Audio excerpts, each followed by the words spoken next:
I went camping alone because I needed quiet. That's what I told myself anyway.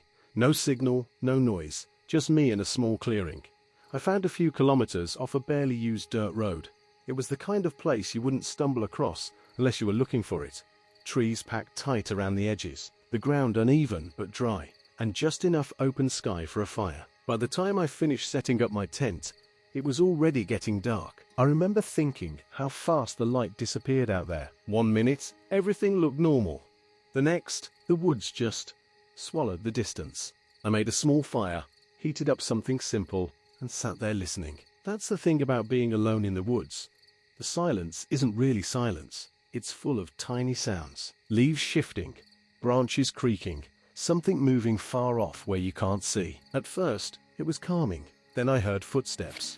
Not animals, not random rustling. Actual steps, slow, deliberate, and spaced like someone walking carefully. I froze. The steps stopped too. I stayed still, staring into the dark, just beyond the reach of the firelight. For a while, nothing happened. I told myself it was probably someone else camping nearby. Maybe they heard me and stopped to listen. So I called out, "Hey!" No response. Just silence again. Thick, heavy silence. I waited another minute, then sat back down, trying to ignore the way my chest felt tight. I kept telling myself the same thing. It's nothing, just someone passing through. That's when I heard it again. This time, closer. 2 steps, then nothing. It didn't sound like someone walking normally. It sounded like they were testing the ground. Moving, then stopping. Moving, then stopping. Like they didn't want to be heard. I stood up slowly, my eyes scanning the tree line. "Hello?" I called again, louder this time. Still nothing. But I knew someone was there. You get this feeling sometimes, like your brain notices something before you fully understand it. Every instinct I had was telling me I wasn't alone anymore. I grabbed my flashlight and pointed it toward where I heard the steps. The beam cut through the darkness, catching tree trunks, low branches. And then, for just a second, I thought I saw movement. Something slipping behind a tree. Human height. I felt my stomach drop. "Hey," I said, trying to sound firm. "If you're out there, just say something." A few seconds passed. Then I heard it. A voice. "We see you." It wasn't loud. It wasn't even clear. It sounded like someone speaking just above a whisper, but close enough to carry. And it wasn't coming from just one direction. It came from my left, then faintly, from somewhere behind me. That's when it hit me. There wasn't just one person. There were multiple. I turned slowly, my flashlight shaking a little now. Every shadow suddenly felt wrong. Every gap between trees looked like it was hiding someone. "Not funny," I said, but my voice didn't sound convincing anymore. No response. Then, a quick movement to my right. I spun the light and caught it this time.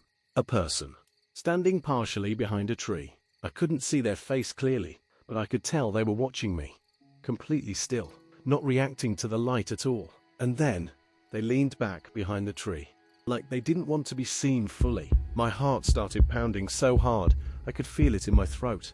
I backed toward my tent slowly, trying not to turn my back on the woods. That's when something else moved. Behind me, I whipped around, and suddenly, there was another figure, closer than the first. Too close. They hadn't made a sound getting there. "Hey!" I shouted, stumbling back. The person didn't respond, didn't move, just stood there, slightly hunched, head tilted in a way that didn't feel natural. Then, from somewhere in the dark, I heard that voice again. "Don't run." That's the moment everything inside me flipped from confusion to pure fear. I turned and bolted for my car. I didn't care about my gear, didn't care about the fire. I just ran. I heard movement immediately. Multiple sets of footsteps this time. Fast. Behind me, closing in. Branches snapping, leaves crunching. Someone breathing. I could hear it. Too close. Like they were right behind my shoulder. I pushed harder, my feet slipping on loose dirt as I tried to stay upright. My car wasn't far. Maybe a minute away, but it felt like miles. Then something grabbed my backpack. Hard. It yanked me backwards so suddenly, I lost my balance and hit the ground. For a split second, everything went quiet again. Then I felt it. A pulling force. They were dragging me. I twisted around, kicking wildly, my hands scrambling at the ground trying to grab onto anything. I caught a glimpse of them. More than one person. Shapes moving in the dark, low to the ground, pulling at me without saying a word. "Let go," I shouted, kicking backward as hard as I could. My foot connected with something. I heard a grunt. The grip loosened just enough. I tore myself free, leaving the backpack behind, and scrambled up, running again without looking back. This time, I didn't stop. I could still hear them behind me. Not as close, but still following. Not running full speed, just keeping pace. Like they knew I couldn't keep this up forever.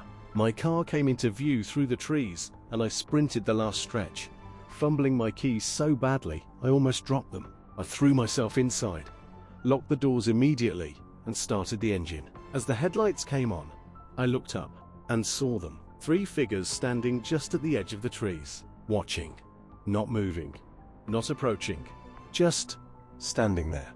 One of them slowly raised an arm, not waving, just pointing at me. I didn't wait any longer. I slammed the car into gear and drove out of there as fast as I could, not even caring about the rough road. I didn't stop until I hit the main road and saw actual streetlights again. I never went back for my things. I reported it, but nothing came of it. No one found anything when they checked the area. No campsite, no people, nothing. Sometimes I try to tell myself it was just some kind of sick prank, maybe a group messing with me. But that doesn't explain the way they moved, or how they surrounded me without making a sound, or the way they dragged me, like they'd done it before. The part that sticks with me the most is how close they got. If I hadn't broken free when I did, I don't think I would have made it out of those woods. And whatever they were planning, I was already seconds away from finding out. I went camping last October with my friend Daniel. It wasn't anything extreme, just a quiet spot a couple of hours outside the city, somewhere we'd both been before. No reception, no cabins, just a clearing near a tree line and a narrow dirt road that people used occasionally during the day. By night, it was dead. We got there around 5 p.m, set up the tent, started a small fire, and just did the usual. Talked, drank a bit, listened to music off a speaker until the battery died. Nothing felt off at first. It was calm in that way camping usually is, where the silence feels normal. But around maybe 11:30 p.m, things started to feel different. It started with headlights. We both noticed them at the same time. Faint at first, cutting through the trees from the direction of the dirt road. That wasn't too strange. People pass by sometimes. But what was strange was how slow they were moving. The lights didn't sweep past like a car driving through. They crept. Like whoever was driving wasn't sure where they were going, or was looking for something. Daniel sat up a little straighter. "Someone's coming in," he said. We both just watched. The headlights stopped completely, about maybe 40 to 50 meters away from our campsite. The engine didn't turn off, it just idled there. That's when it got quiet in a way I didn't like. Not normal quiet.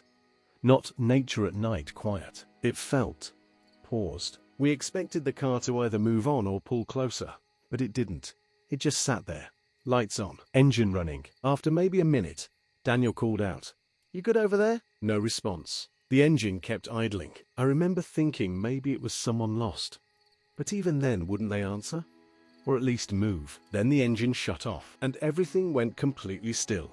No doors opened, no voices, nothing. Daniel looked at me and gave that kind of half laugh people do when they're uncomfortable. "That's weird." I nodded, but I didn't say anything.